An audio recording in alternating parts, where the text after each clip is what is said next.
اعوذ باللہ من الشیطان الرجیم، بسم اللہ الرحمن الرحیم۔ آئے وظیفہ بتانے جا رہے ہیں، بیماری کے متعلق سے وظیفہ ہے۔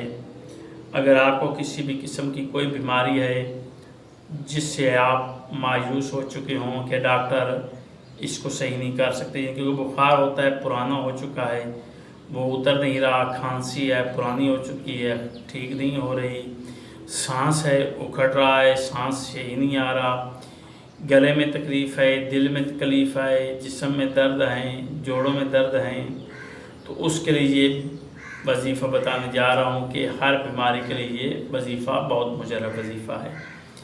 جو بندے بیمار رہتے ہیں ان تکلیفوں میں، ان کے لیے یہ وظیفہ ہے تاکہ وہ یہ پڑھیں اور اپنی نماز روزہ صحیح کر سکیں۔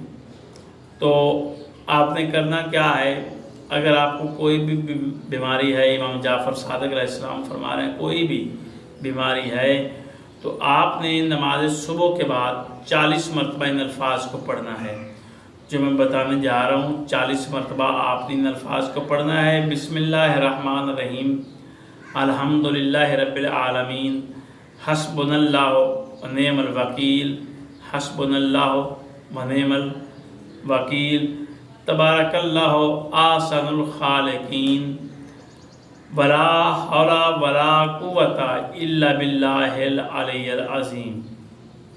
ٹھیک ہے، یہ دعا جو ہے یہ آپ نے پڑھنی ہے، انشاءاللہ اللہ آپ کو کامیابی عطا فرمائے گا۔ آپ یہ وظیفہ کریں، اللہ آپ کو شفا بھی عطا فرمائے گا۔ اللہ آپ کا ہمارا حامی ناصر ہو۔ خدا حافظ۔